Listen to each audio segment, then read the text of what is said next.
So for today's video mga langga, akong i-share sa inyo anong na ako kaugalingon balay og lupa.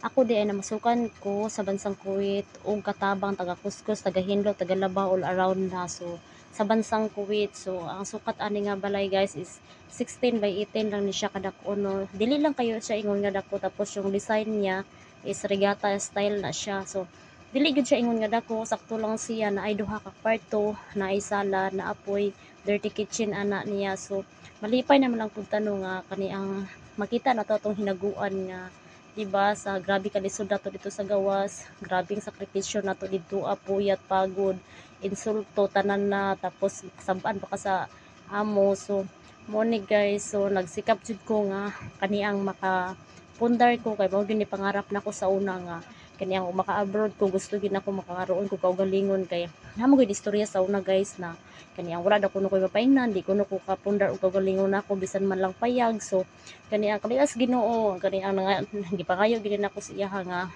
unta magkaroon ko kaugalingon. Pero mo ni guys, gitupad ni gid sa Ginoo nga ako ang mga prayers nga magkaroon sa kaugalingon bisag simple ra kaayo. So mao ni siya na kinahanglan lang gyud nga maningkamot ang gyud nga makatigom ta, dili ta waldas og kwarta magpadala ta sa atong pamilya, dili nato itanan. Kay syempre nagkinahanglan pod nato tumanon ning ato ang mga gustos kinabuhi. So mo ni ang sulod guys, isa ka sala unya kanang na mga kortina ista na siya duha ka kwarto. So wala pa gina siya nahuman, kortina lang kung gibutang ana. Kay syempre nakapos ako sa kwarta, kay gani ang mahal kayo og materialist karon, dili na gyud lalim magpahimo og balay. So mao ni ang dirty kitchen, simple lang kayo na siya guys, ana mo na siya.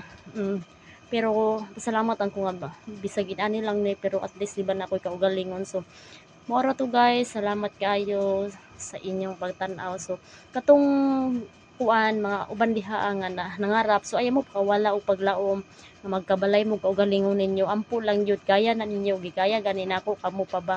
So kaya pud ninyo na ampo lang pa.